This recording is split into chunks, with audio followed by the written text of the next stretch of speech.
है, कोई 420 करता है तो कानून मौजूद है। ये बदले की भावना से मध्य प्रदेश में काम करने वाले हैं। शुद्ध रूप से ये आरएसएस का एजेंडा है।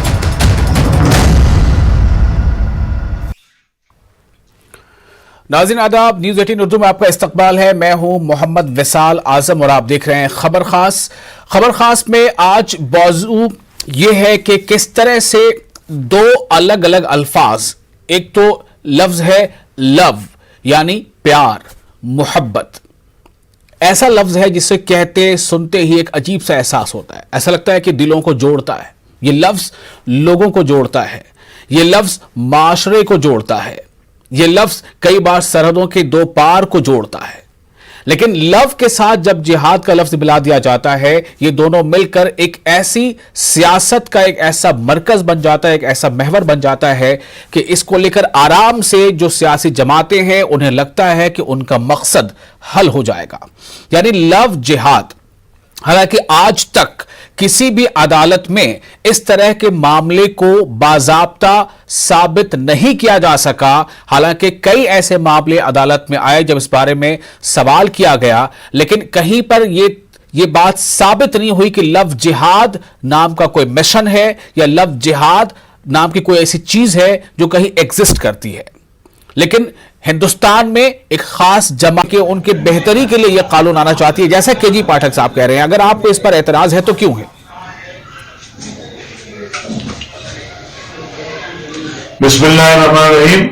बात ये मैसेज देने की कोशिश की जा रही है लव जिहाद के नाम से, और बार बार जिहाद का नाम लिया जाता है और उंगली सिर्फ मुसलमानों की तरफ उठाई जाती है। ऐसा मैसेज देने की कोशिश की जा रही है कि सिर्फ मुसलमान नौजवान ही बहक गए और हिंदू बहनों की तरफ दराजी करते हैं, जबकि समाज में ये सूरत हाल नहीं है। समाज में पहली बात तो इस्लाम का जो नुक्ता नजर है वो अच्छी तरह समझ लीजिए।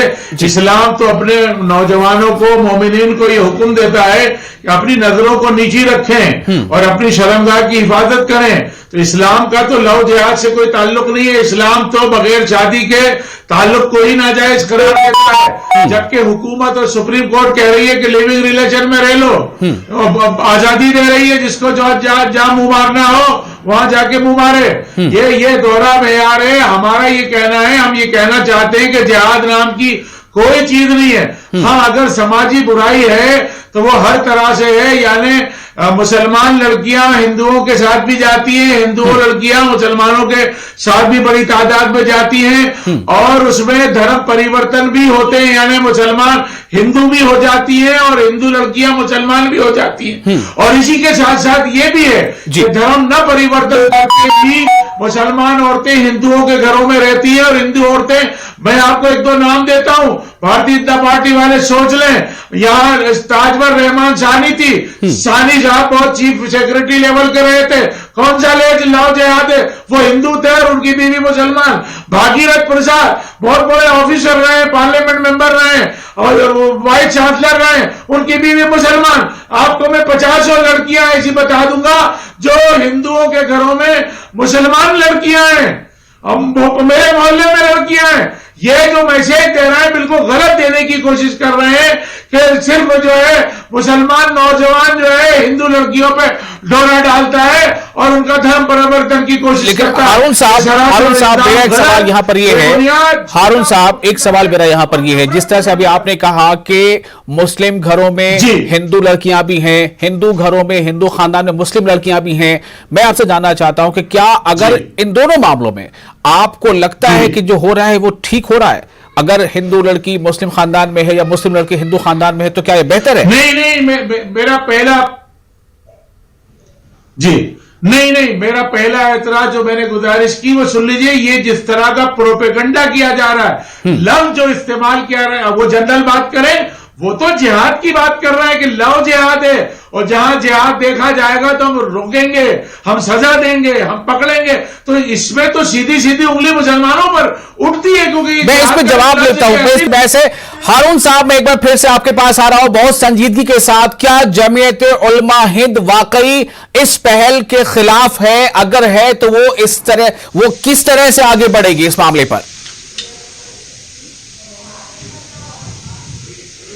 देखिए, मेरी गुजारिश ये है कि आज दुनिया जिस तरह से तरक्की कर गई है, दुनिया के अंदर जो है और भारत के अंदर, हमारे सूबे के अंदर स्टूडेंट जो है, लड़कियां बहुत आला तालीम हासिल कर रही हैं और मध्य प्रदेश में कश्मीर की लड़कियां हजारों की तादाद में भोपाल रहती हैं और भोपाल की लड़कियां पूना में, बेंगलोर में, हैदराबाद में रहती हैं।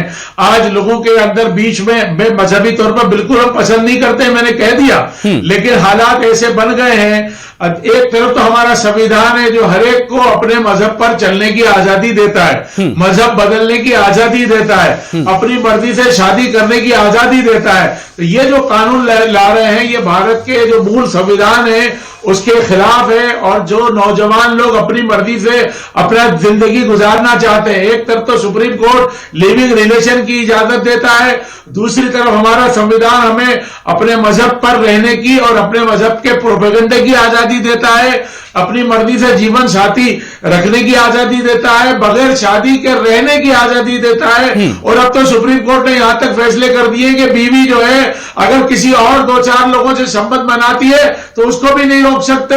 कानून ऐसा बन गया है, सुप्रीम कोर्ट के फैसले आ गए।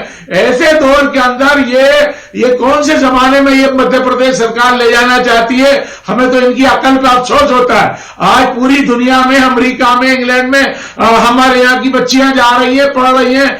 मैं नहीं चाहता ये हो, बिल्कुल नहीं चाहता हूं कि माँ बाप की मर्जी से शादी हो, लेकिन भाई कर रही है। 13-13 साल की लड़कियां रिश्ते बना रही हैं। चलिए, मैं आप तमाम मेहमानों का बहुत शुक्रिया अदा करना चाहूंगा। वक्त थोड़ा कम पड़ गया हो शायद, लेकिन फिर भी आप तब लोगों ने अपना वक्त दिया और इस खास बात पर बातचीत हुई। एक इसको लेकर बहस ये भी चल रही है कि जिस तरह से मुल्क में एक बड़ी आबादी, खासतौर से जो आदिवासियों की आबादी है, SC STs हैं, झारखंड है, छत्तीसगढ़